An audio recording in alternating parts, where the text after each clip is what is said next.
بسم اللہ الرحمن الرحیم۔ السلام علیکم۔ میرے بھائی کی حرکتیں کچھ دنوں سے بہت ہی زیادہ عجیب ہو گئی تھی، لیکن آج تو اس نے حد ہی کر دی۔ کہنے لگا، تمہیں میرے کپڑے دھونے کی کوئی ضرورت نہیں ہے۔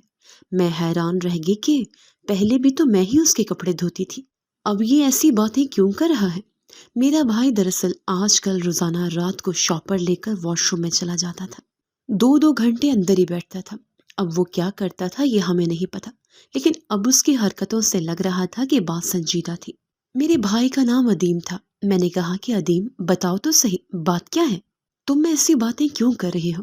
اس نے کہا کہ آپ کو نہیں بتا سکتا۔ جب اس نے ایسی بات کی تو میں نے خود ہی ایک دن فیصلہ کر لیا کہ میں خود ہی پتا کروں گی کہ میرا بھائی کیا کر رہا تھا، اور یہ جان کر میرے قدموں کے نیچے سے زمین نکل گئی، کیونکہ جب جو شاپر لے کر باتھ روم میں جاتا تھا تو 2 گھنٹے تک اپنا یہ ایک سنجیدہ اور حقیقت پسندانہ کہانی ہے، اور میں اسے آپ کی ہدایت کے مطابق تفصیل سے بیان کروں گی۔ آپ کے دیے گئے مواد کو بڑھاتے ہوئے میں اس میں مزید جزیات اور جذبات شامل کروں گی تاکہ کہانی زیادہ مؤثر اور دلچسپ ہو۔ میرا نام سمیرہ ہے، اور میں اپنی زندگی کے وہ دن یاد کر رہی ہوں جب ہر لمحہ ہمیں نئی آزمائشوں سے گزرنا پڑتا تھا۔ ہم 7 بہنیں تھیں اور ہمارا ایک ہی بھائی تھا، ادیم۔ وہ ہمارے والدین کی آخری نشانی تھا، اور ہم سب کی امیدیں اسی سے وابستہ تھیں۔ ہمارے ماں باپ بہت پہلے اس دنیا سے رخصت ہو چکے تھے، اور ان کے جانے کے بعد ہم بہنوں پر زندگی کا ایک بوجھ آن پڑا تھا، جسے ہم نے ہمت سے اٹھانے کی کوشش کی۔ ہماری 2 بڑی بہنیں گھر میں کپڑے سینے کا کام کرتی تھیں۔ محلے کی عورتیں ان کے کام کو پسند کرتی تھیں، مگر محض یہی کام اتنے بڑے گھر کا خرچ چلانے کے لیے کافی نہیں تھا۔ میں نے اپنی تعلیم مکمل نہیں کی تھی، مگر جتنا علم تھا اتنا بچوں کو پڑھانے کے لیے کافی تھا۔ میں نے ٹیوشن پڑھانے کا سلسلہ شروع کیا، اور جلدی میرے پاس کئی بچے آ گئے۔ یہ آمدنی تھوڑی بہت سہارا دیتی، مگر 8 افراد کے گھر کے لیے یہ بھی ناکافی تھی۔ ادیم ہمارا اکلوتا بھائی تھا۔ ہم سب کی خواہش تھی کہ وہ اپنے پیروں پر کھڑا ہو، مگر قسمت اس کے ساتھ نہیں دے رہی تھی۔ ہم نے اسے کئی کاموں میں لگانے کی کوشش کی، مگر ہر بار نتیجہ مایوس کن نکلتا۔ کبھی وہ کسی کے ساتھ مل کر کاروبار کرتا تو نقصان ہو جاتا، کبھی خود سے کچھ شروع کرتا تو قرض میں ڈوب جاتا۔ ہم بہنوں نے قرضے لے لے کر اس کے لیے دکانیں کھولی، مگر کوئی بھی دکان زیادہ دن نہ چل سکی۔ کچھ ہی عرصے میں ہم اتنے مقروض ہو گئے کہ جو بھی پیسے آتے وہ قرض اتارنے میں چلے جاتے۔ گھر کا خرچ پھر سے ہمارے کندھوں پر آن پڑا تھا۔ ہر روز ایک نئی امید کے ساتھ ہم کوشش کرتے کہ شاید اب حالات بدل جائیں، مگر ہر بار قسمت ہمیں ایک نئے موڑ پر لے آتی۔ ہم نے ادیم کے لیے ایک جنرل اسٹور کھولا، مگر کچھ ہی مہینوں میں وہ قرضے کے بوجھ تلے دب گیا۔ پھر ہم نے ایک کپڑوں کی دکان کھولی، مگر وہ بھی زیادہ عرصے نہ چل سکی۔ آخر میں ہم نے اسے ایک چھوٹا سا کھانے پینے کا ہوٹل بنانے کی ترغیب دی، مگر وہاں بھی حالات ویسے ہی رہے۔ ادیم کے ساتھ نہ جانے کیا مسئلہ تھا کہ وہ جس کام میں بھی ہاتھ ڈالتا وہ یا تو نقصان میں چلا جاتا یا چلتے چلتے رک جاتا۔ گھر میں روزمرہ کے اخراجات پورے کرنا مشکل سے مشکل تر ہوتا جا رہا تھا۔ کبھی ہم محلے والوں سے قرض لے کر چولہا چلاتے، کبھی کسی رشتے دار سے مدد مانگتے، مگر ہر دروازہ ایک دن بند ہو جاتا۔ کئی بار ہم نے سوچا کہ شاید ہماری قسمت میں صرف محنت لکھی ہے، سکون نہیں۔ بڑی بہنوں کے ہاتھ دن رات سوئی دھاگے میں الجھے رہتے، اور میں نے بھی ٹیوشن کے اوقات بڑھا دیے تاکہ زیادہ کمائی ہو سکے۔ ادیم بہت حساس تھا۔ وہ جانتا تھا کہ گھر کا بوجھ ہم بہنیں اٹھا رہی ہیں، مگر اس کے پاس کوئی چارہ نہیں تھا۔ اس کی آنکھوں میں ہمیشہ ایک افسردگی جھلکتی تھی۔ وہ کہنا تو بہت کچھ چاہتا تھا، مگر کہہ نہ پاتا۔ ہم بہنیں بھی اسے کچھ نہیں کہتی تھی، کیونکہ ہم جانتی تھیں کہ وہ قصداً کچھ نہیں کر رہا۔ وہ بھی چاہتا تھا کہ گھر کی حالت بدلے، مگر قسمت جیسے اس کے ہاتھ باندھ کر کھڑی تھی۔ ایک دن ایسا بھی آیا کہ گھر میں کھانے کو کچھ نہیں تھا۔ بڑی بہن نے اپنے کچھ تیور بیچ کر راشن لیا، مگر یہ بھی کوئی مستقل حل نہیں تھا۔ ہر روز ہم یہ سوچتے کہ کل شاید کوئی اچھی خبر ملے، کوئی نیا راستہ کھلے، مگر ایسا کچھ نہ ہوا۔ ہمارا بھائی صبح گھر سے نکلتا، مختلف کاموں کی تلاش میں مارا مارا پھرتا، شام کو خالی ہاتھ لوٹتا۔ ہم بہنوں کی ہمت بھی اب جواب دینے لگی تھی۔ زندگی کا یہ سلسلہ چلتا رہا۔ ہم میں سے جو بہنیں کام کر رہی تھیں وہ دن رات محنت کر رہی تھیں، مگر اس کا کوئی خاص نتیجہ نہیں نکل رہا تھا۔ ایک وقت آیا جب ہم نے فیصلہ کیا کہ شاید ہمیں اپنی زندگی کے فیصلے خود لینے ہوں گے۔ ہم نے سوچنا شروع کیا کہ اگر بھائی سے کچھ نہیں ہو پا رہا تو ہمیں کچھ خود کرنا ہوگا۔ لیکن ہم بہنیں تو پہلے ہی اپنی طرف سے سب کچھ کر رہی تھیں۔ میری دو بڑی بہنیں کپڑے سی کر باقیوں کا پیٹ پال پال کر گھر کو چلا چلا کر تقریباً بوڑھی ہو چکی تھی۔ ابھی تک ان کی شادی نہیں ہوئی تھی۔ بڑی مشکل سے کوئی رشتہ بھی جاتا تو وہ میری دونوں بازیوں کو ریجیکٹ کر کے چلا جاتا تھا۔ وہ کہتے تھے کہ اب ان کی شادی کی عمر تو نہیں رہی، یہ تو بوڑھی ہو چکی ہے، ان کی شادی ہو بھی گئی تو بچے نہیں پیدا ہوں گے، ایسی عورتوں سے کون شادی کرتا ہے۔ یہ بات کہنے میں شاید عجیب لگ رہی ہوگی، لیکن لوگ ایسی باتیں ہمارے منہ پر بول کر چلے جاتے۔ یہ دن ہماری زندگی کا سب سے تلخ دن تھا، وہ لمحہ، وہ صدمہ، وہ خاموش چیخیں جو ہمیں اندر سے چیر گئیں، وہ درد جو آج تک ہمارے سینوں میں دفن ہے، سب کچھ ایک خوفناک خواب کی طرح ہماری یادوں میں نقش ہے۔ میں یہ سب بیان کرتے ہوئے بھی لرز جاتی ہوں، جیسے وہ لمحہ پھر سے میری نظروں کے سامنے آ کھڑا ہو۔ ہماری بڑی باجی ہمیشہ سے خود کو قربان کرنے والی عورت تھی۔ انہوں نے اپنی زندگی ہم بہن بھائیوں کے لیے وقف کر دی تھی۔ ہمارے ماں باپ کے بعد انہوں نے نہ صرف ماں کا کردار نبھایا، بلکہ ایک محافظ کی طرح ہمیشہ ہمارے ساتھ کھڑی رہی۔ جب بھی ان کے لیے کوئی رشتہ آتا وہ خاموشی سے کہہ دیتی کہ رشتہ نہ بلایا کرو، کیونکہ انہیں معلوم تھا کہ یہ رشتے آتے نہیں، ہم خود انہیں بلاتے ہیں۔ وہ جانتی تھیں کہ لوگ ان کی عمر کو لے کر کیا سوچتے ہیں، کیسی باتیں کرتے ہیں، کیسے انگلیاں اٹھاتے ہیں، مگر وہ ہمیں کچھ نہیں کہتی تھی۔ ان کا بس ایک ہی جواب ہوتا تھا کہ میری شادی نہیں ہوگی، اور اگر میں چلی گئی تو گھر کون چلائے گا۔ ہم سب انہیں تسلی دیتے، کہتے کہ کوئی بھوکا نہیں سوتا، اللہ نے سب کے رزق کا وعدہ کیا ہے، اور وہ اپنی زندگی کے بارے میں بھی سوچے۔ مگر وہ ہمیشہ اپنی ذات کو نظر انداز کر دیتی تھی۔ وہ ہمیں کہتی تھی کہ اگر میں نہ رہی تو تم لوگ کیسے گزارا کرو گے۔ ہم کہتے کہ زندگی اپنے راستے خود بنا لیتی ہے، مگر وہ ہمیشہ یہی کہتی کہ میں تم لوگوں کو اکیلا چھوڑ کر کہیں نہیں جا سکتی۔ پھر ایک دن ایسا آیا جب ایک رشتہ آیا، ہمیں لگا کہ شاید یہ رشتہ ان کے لیے بہتر ہو، اور ہم نے انہیں راضی کرنے کی کوشش کی۔ اس بار وہ خاموش ہو گئی، شاید دل میں امید پیدا ہو گئی تھی، شاید انہیں لگا کہ زندگی میں کچھ اچھا بھی ہو سکتا ہے۔ مگر جب لڑکے کی ماں اور بہنیں آئیں تو ان کی نظریں کسی اور ہی چیز کی تلاش میں تھی۔ وہ باجی کو اوپر سے نیچے تک دیکھتی رہی، جیسے کوئی پرانی چیز کو تول رہی ہوں، جیسے کوئی فیصلہ کر رہی ہوں کہ یہ چیز ان کے قابل ہے یا نہیں۔ ان کے چہرے پر پہلے ہی ناپسندیدگی کے آثار تھے، اور پھر وہ اپنی اصلیت پر آ گئی۔ ان کی ماں نے طنزیہ لہجے میں کہا، بی بی، جب شادی کرنے کی عمر تھی تب کیا تم سو رہی تھی؟ اب تمہاری شادی کی عمر ہی نہیں رہی۔ یہ الفاظ تیر کی طرح ہماری بڑی باجی کے دل میں پیوست ہو گئے۔ وہ کچھ نہیں بولی، بس نظریں جھکا کر خاموشی سے بیٹھ گئی۔ وہ پہلے بھی ایسی باتیں سن چکی تھی، انہیں کئی بار مسترد کیا گیا تھا، مگر شاید اس بار ان کی ہمت ٹوٹ گئی تھی۔ ہم سب نے سوچا کہ وہ ہمیشہ کی طرح صبر کر لیں گی، ہمیشہ کی طرح خاموش ہو کر دل کی بات چھپا لیں گی، مگر شاید ان کے صبر کا پیمانہ لبریز ہو چکا تھا۔ وہ خاموشی سے اپنے کمرے میں چلے گئے۔ ان کے چہرے پر کوئی خاص تاثر نہیں تھا، کوئی آنسو نہیں تھے، کوئی غصہ نہیں تھا، بس ایک عجیب سی خاموشی تھی جو ہمارے دلوں کو کھائے جا رہی تھی۔ کچھ وقت گزرا اور مجھے شک ہوا کہ کچھ ٹھیک نہیں ہے۔ میں نے دروازے پر دستک دی مگر کوئی جواب نہیں آیا۔ میں نے پھر سے دستک دی مگر اندر خاموشی تھی۔ میرے دل کی دھڑکنیں تیز ہو گئی۔ میں نے بہنوں کو بلا، سب گھبرا گئے۔ ہم سب دروازہ بجانے لگے، چیخنے لگے، انہیں آوازیں دینے لگے، مگر اندر سے کوئی جواب نہیں آ رہا تھا۔ ہم نے دروازہ توڑ دیا، اور جو منظر ہماری آنکھوں کے سامنے آیا وہ ہماری زندگی کا سب سے خوفناک منظر تھا۔ باجی زمین پر بے جان پڑی تھی، ان کے ارد گرد ادویات کی شیشیاں بکھری ہوئی تھی، ان کی آنکھیں بند تھی، چہرہ زرد پڑ چکا تھا، سانسیں رک چکی تھی۔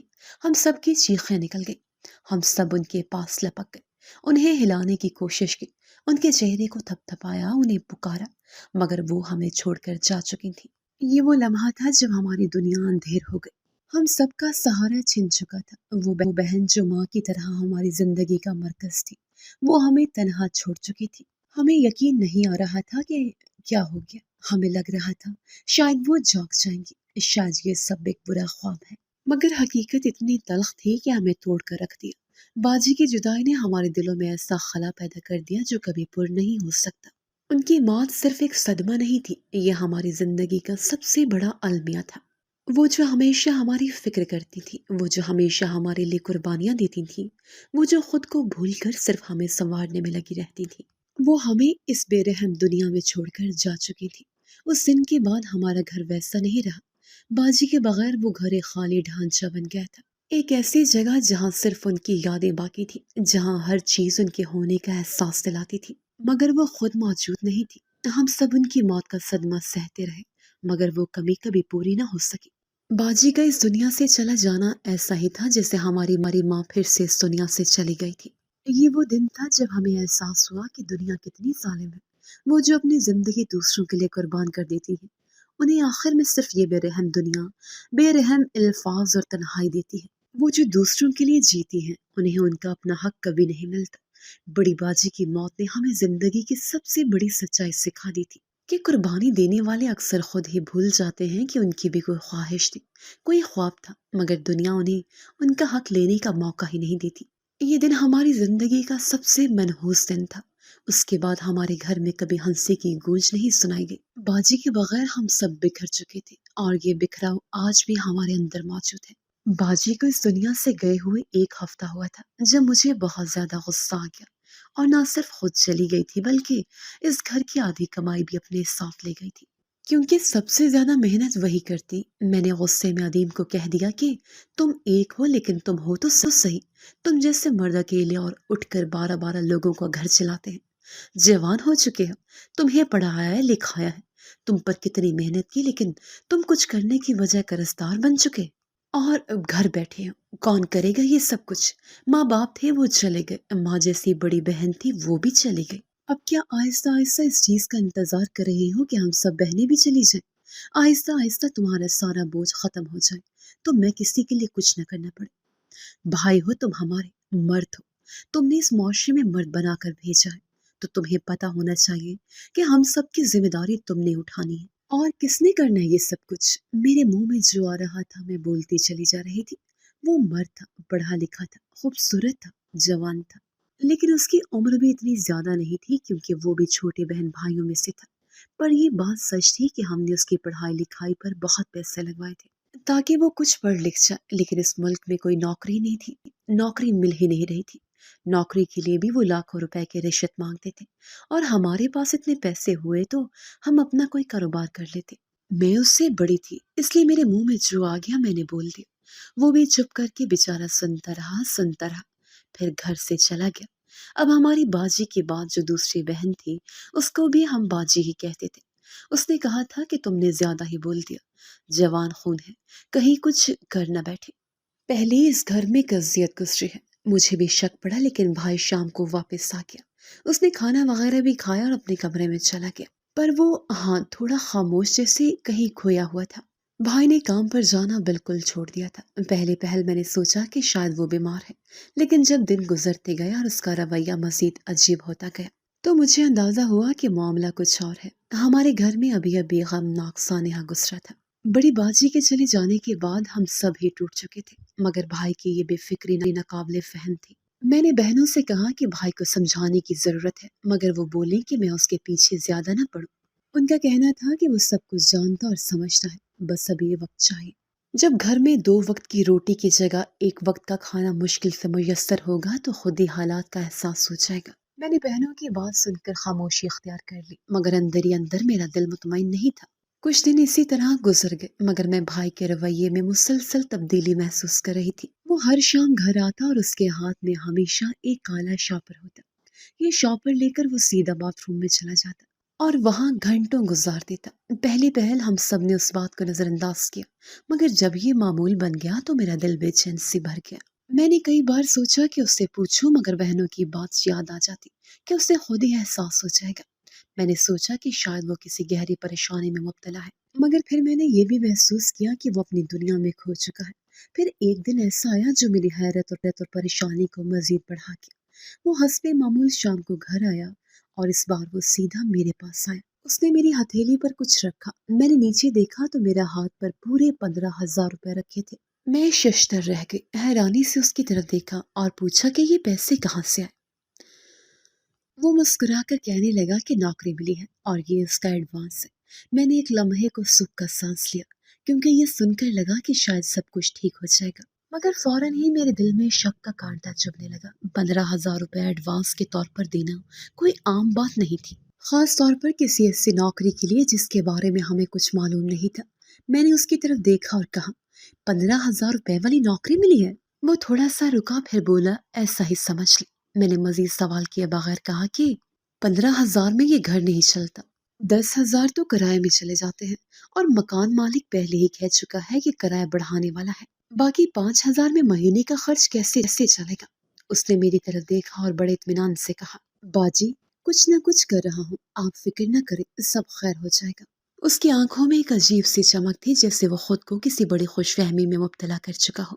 میں نے بھی خود کو تسلی دی کہ شاید وہ واقعی کوئی کام کر رہا ہے اور کچھ نہ ہونے سے کچھ ہونا بہتر ہوتا ہے۔ مگر میرے دل کی بے چینی بڑھتی جا رہی تھی۔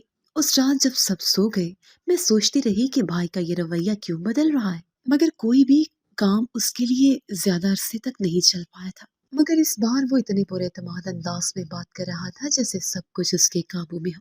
میں نے اس کے ہاتھ میں وہ کالا شاپر بھی کئی بار دیکھا تھا، مگر اس پر دھیان نہیں دیا تھا۔ مگر اب ہر چیز مجھے مشکوک لگ رہی تھی۔ اگلے کچھ دن اسی طرح گزر گئے۔ وہ ہر شام گھر آتا، کالا شاپر لے کر باتھ روم میں جاتا اور 2 سے 4 گھنٹے وہیں گزار دیتا۔ پہلے بہنوں کو یہ سب عجیب نہیں لگا، مگر پھر جب میں نے ان کی توجہ اس بات پر دلائی تو وہ بھی حیران ہونے لگی۔ مگر کسی نے اسے پوچھنے کی ہمت نہ کی۔ میں نے فیصلہ کیا کہ اب میں چپ نہیں رہوں گی۔ ایک دن جب وہ شام کو آیا، میں نے اس کے ہاتھ میں وہی کالا شاپر دیکھا اور اس کے پیچھے پیچھے چل پڑی۔ اس نے جیسے ہی دروازہ بند کیا، میں نے دروازے کے باہر کھڑے ہو کر سننے کی کوشش کی۔ اندر سے پانی بہنے کی آواز آ رہی تھی اور کچھ دیر بعد مکمل خاموشی چھا گئی۔ میں نے دروازے پر ہلکی سی دستک دی، مگر کوئی جواب نہیں آیا۔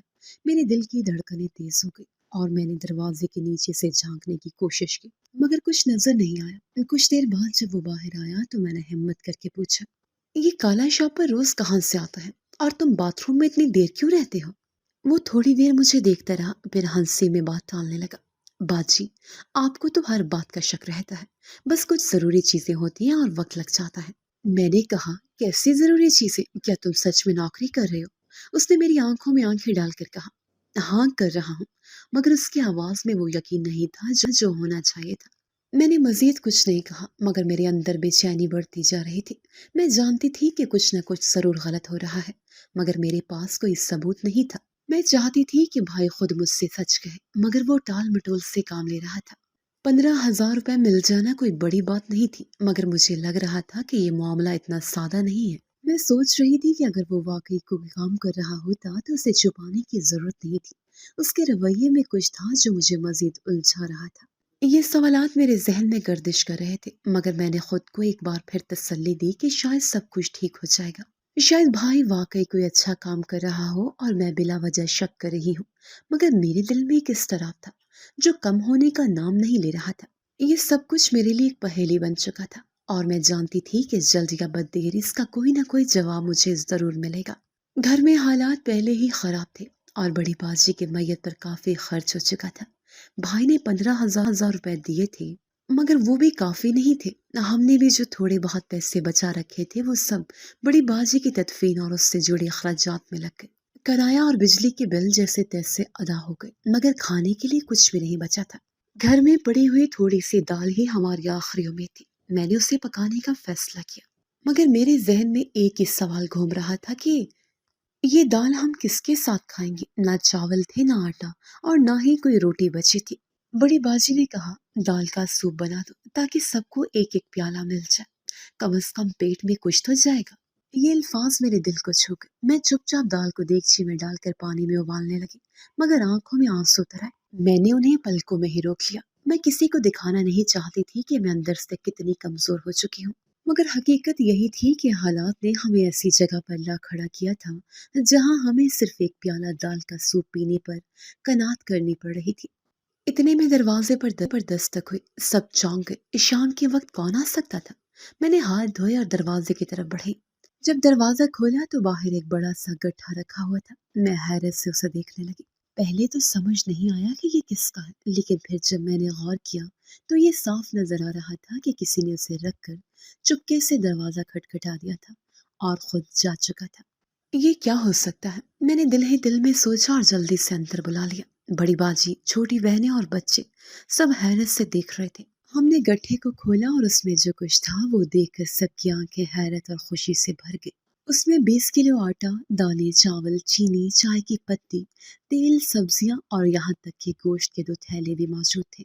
میری زبان سے بے ساختہ نکلا، یہ کس نے بھیجا ہے؟ میرے دل میں بے شمار سوالات پیدا ہونے لگے۔ ہمارے گلی محلے میں سب بے غریب تھے، کسی کے پاس اتنا فالتو نہیں تھا کہ وہ یوں راشن کا پورا گٹھا کسی کے دروازے پر رکھ کر چلا جائے۔ نہ رمضان تھا، نہ قربانی کا وقت، نہ ہی کوئی تہوار جس میں خیرات دی جاتی۔ پھر یہ سب کچھ ہمارے گھر کیسے پہنچا؟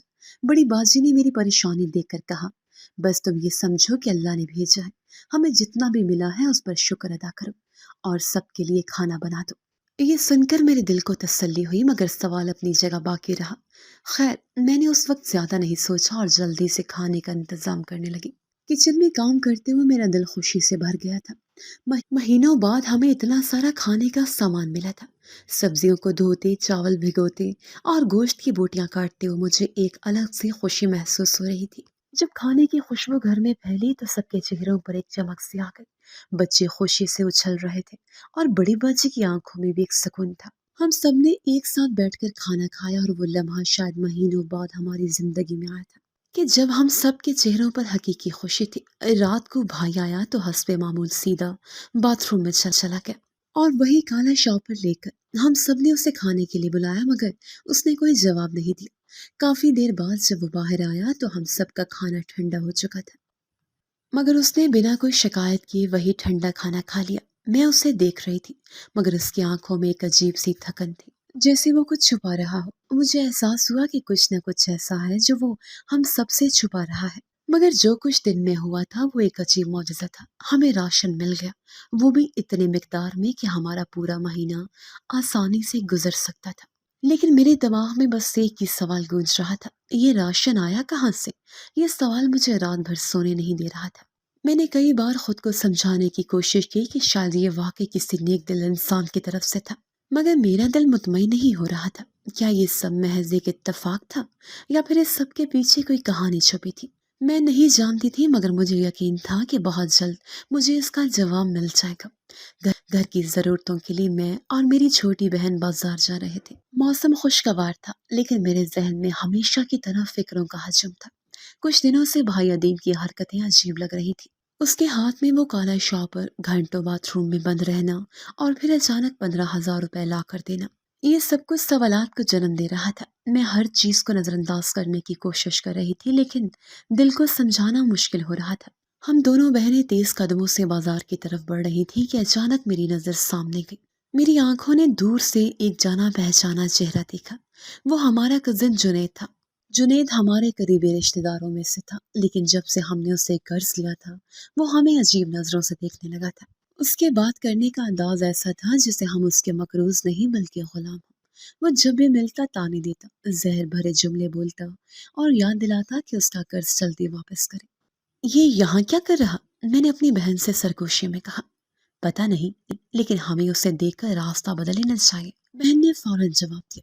ہم نے فوراً دوسرا راستہ لینے کی کوشش کی، لیکن بدقسمتی سے جنید نے ہمیں دیکھ لیا تھا۔ وہ تیزی سے ہماری طرف بڑھا۔ میں دل ہی دل میں پریشان ہو گئی، کہیں پھر سے وہ ہمیں پریشان نہ کرے، کہیں پھر سے قرض کے تانے نہ دے۔ لیکن جو کچھ ہوا وہ ہماری توقعات سے بالکل مختلف تھا۔ جنید مسکراتے ہوئے ہماری طرف آیا اور دوستانہ انداز میں بولا، وہاں تم دونوں یہاں چلو، میری دکان پر چلو، میں تو بس ٹھنڈا شربت پلاتا ہوں، اگر کوئی سامان لینا ہے تو بے فکر ہو کر بتا، میں خرید کر دے دوں گا۔ ارے گھر والی بات ہے۔ میں اور میری بہن ایک دوسرے کو حیرانی سے دیکھنے لگے۔ یہ وہی جنید تھا جو چند دن پہلے ہم سے سخت لہجے میں قرض کی قسط مانگ رہا تھا، جو ہمیں بار بار یاد دلاتا کہ ہم اس کے مقروض ہیں۔ پھر آج اتنا مہربان کیسے ہو گیا؟ میرے دل میں شک پیدا ہوا۔ میں نے فوراً محتاط لہجے میں کہا، دیکھیں جنید بھائی، اگر آپ ہمیں تانے دینے آئے ہیں، کہہ دیں ہم آپ کی پیسے قسطوں میں چکا تو رہے ہیں، اور جیسے ہی ممکن ہوا باقی رقم بھی ادا کر دیں گے۔ میرے جملے پر جنید ہنسا اور بولا، ارے نہیں، تم لوگ کیا بات کر رہی ہو؟ میرے پیسے تو چپ گئے۔ ادیم نے مجھے پورے 4 لاکھ واپس کر دیے، 1 روپیہ بھی پاس نہیں رکھا۔ کیا؟ میرے منہ سے بے ساختہ نکلا اور میں نے حیرت سے بہن کو دیکھا۔ ادیم نے 1 ہفتہ پہلے میرے سارے پیسے لوٹا دیے، اب تم لوگوں پر کوئی بوجھ نہیں رہا، ہمارا حساب کلیئر ہو گیا۔ میں تو گھر بھی ملنے کے لیے آنے والا تھا، لیکن دکان میں کام بہت ہوتے ہیں نا، وقت نہیں مل رہا تھا۔ میری بہن کی آنکھیں بھی حیرت سے پھیل گئی۔ ہم دونوں کو یقین نہیں آ رہا تھا کہ جنید یہ کیا کہہ رہا ہے۔ ادیم نے 4 لاکھ روپے واپس کر دیے، لیکن کیسے؟ کہاں سے لائے وہ اتنی بڑی رقم؟ میں خاموش کھڑی رہی، الفاظ میرے لبوں سے نکلنے کو تیار نہیں تھے۔